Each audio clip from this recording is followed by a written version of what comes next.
want to make a Kiki's Delivery Service bow, huh? Let me show you how. Okay, what you're going to need for this project. You're going to need about 1/4 yard of fabric, red fabric specifically, and you should use like a cotton type.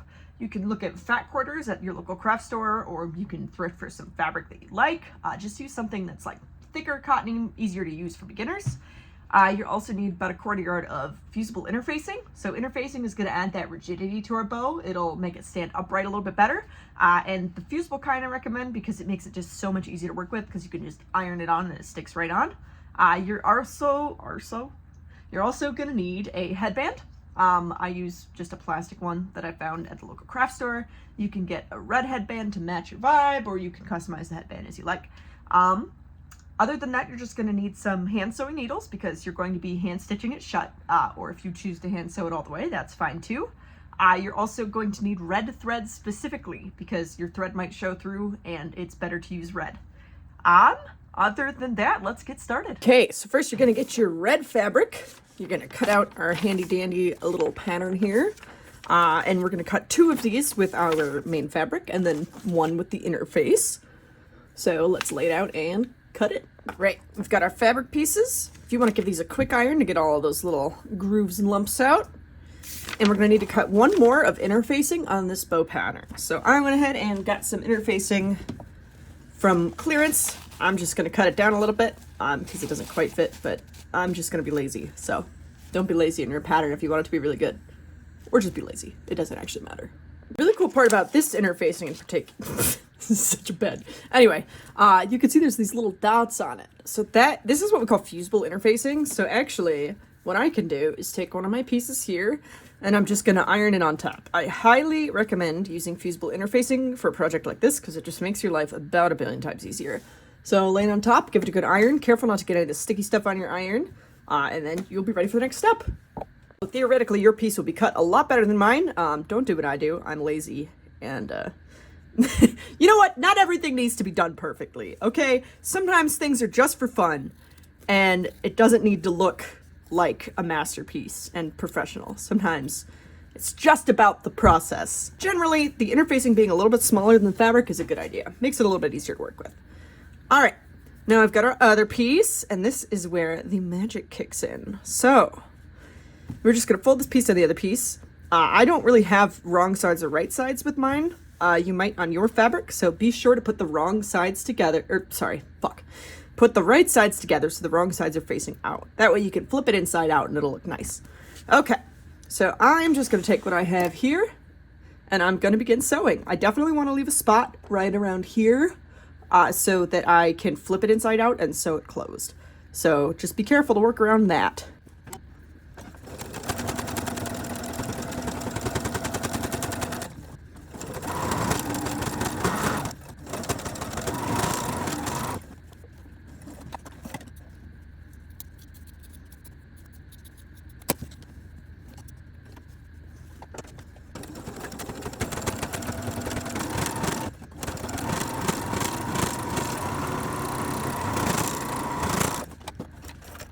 Okay, once we've got this little hole right here, we're just gonna start to unfold it. Don't get too worried if you rip out a few stitches. We are gonna stitch it back up.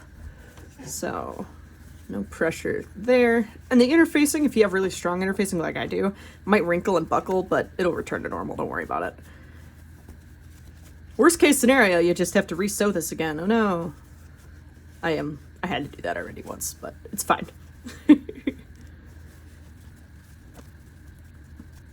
Because of our interfacing, we've already got a pretty nice shape, but if you wanted to add just a little bit of extra oomph, which I highly recommend, just a little bit of polyfil stuffing is going to go a really long way.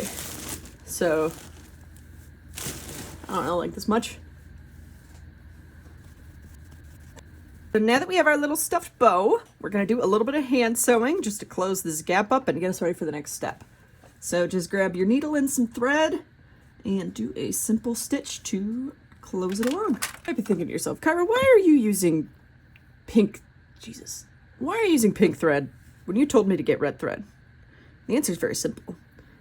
I lost my red thread. It's somewhere in here, but pink is gonna be fine.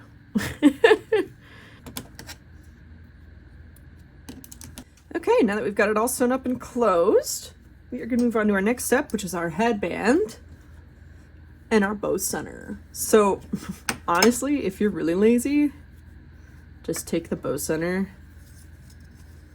and tie it directly to your headband. And then ta-da! You're done. Of course, if you want to like do it for realsies, I would recommend still wrapping it around your headband, but then just sewing like this seam here and then wrapping it around and then hand stitching it to itself just to keep it all sturdy. But honest to God, I'm just gonna tie it because I'm so lazy. Oh my God, my red thread! It was on top of my shelf the whole time. Okay, well, fucking too late now. Recommendation I make is if you're doing a white headband like I am, just taking some of your extra fabric, measuring it, wrapping it, and then sewing it to itself. Or you could just fucking buy a red headband. That's probably be even easier. So if you enjoyed this really shitty tutorial with a bunch of unsolicited advice, good luck on making your bow and have fun.